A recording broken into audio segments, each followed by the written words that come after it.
মারিয়ামান্দার দুর্দান্ত গোলে ম্যাচে ফিরে আসার আলো জ্বালিয়েছিল বাংলাদেশ। ইউরোপের কোনো দলের বিপক্ষে অভিষেক ম্যাচে জিততে না পারুক, অন্তত ড্র করতে পারবে তেমন প্রত্যাশা তৈরি হলেও পিটার বাটলারের কচি কাচার বাংলাদেশ হার নিয়েই মাঠ ছাড়ে। 2-1 গোলের জয় নিয়ে প্রথমবারের মতো এশিয়ার সফর শেষ করলো আজারবাইজানের মেয়েরা। মালয়েশিয়ার বিপক্ষে 2-0 ব্যবধানে জয়ের পর বাংলাদেশের বিপক্ষে 2-1 ব্যবধানে জয় নিয়ে ত্রিদেশীয় সিরিজ জিতে নিয়েছে আজারবাইজান। 19 মিনিটে গোল করে আজারবাইজানকে এগিয়ে দিয়েছিলেন দলটির অধিনায়ক জাফর জাদেহ। মারিয়ামান্দা 34 মিনিটে দুর্দান্ত ভলিতে সমতা ফেরান। 84 মিনিটে রক্ষণের দুর্বলতাকে কাজে লাগিয়ে আজারবাইজানের ব্যবধান 2-1 করে। বাম দিক থেকে এলিজের ক্রস থেকে শট গোল করেন মানি এশরাফ। মালয়েশিয়ার বিপক্ষে ম্যাচের একাদশের 3টি পরিবর্তন এনে আজারবাইজানের বিপক্ষে দল সাজিয়েছেন পিটার বাটলার।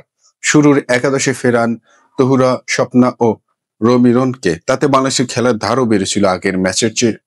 তবে ফিজিক্যালি অ্যাডভান্টেজ থাকা আজারবাইজানের মেয়েরা লিড নিয়ে নেয় 19 মিনিটে। ডান দিক থেকে স্বপ্না রানী কর্নার এক হাতে শিফট করেছিল আজারবাইজানের গোলরক্ষক শাফি ফোবা আইজতাস। বলটি পেয়ে যান বক্সের মাথায় দাঁড়ানো মারিয়ামান্দা। বলটি থামিয়ে একটু ঘুরে বাম পায়ের দুর্দান্ত এক বলি দেন অভিজ্ঞ এই মিডফিল্ডার। আজারবাইজানের খেলোয়াড় কোচ অবাক দৃষ্টিতে তাকিয়ে দেখেন বলটির জালে জড়ানোর দৃশ্য। 34 মিনিটে দেওয়া এই গোল আজারবাইজানের বিপক্ষে ম্যাচে ফেরায় বাংলাদেশকে। এর আগে 19 মিনিটে আজারবাইজানের অধিনায়ক জাফর জাদার হেঁটে পিছিয়ে পড়েছিল বাংলাদেশ। দ্বিতীয়ার্ধে পিটার বাটলার 2টি পরিবর্তন করেন। তহুরাকে বসিয়ে নামা মামনি চাকমাকে এবং শামসুন নাহার জুনিয়রকে বসিয়ে নামান উমেলহা মারমাকে।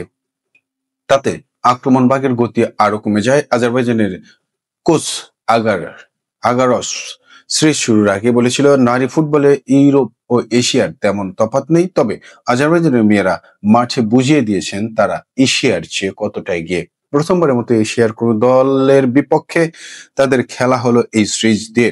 প্রথম মালয়েশিয়া, পরে বাংলাদেশকে হারিয়ে এশিয়া জয় করেই দেশে ফিরে যাচ্ছেন নারী বিশ্বকাপের বাছাই পর্বের প্রস্তুতি নেওয়া দলটি।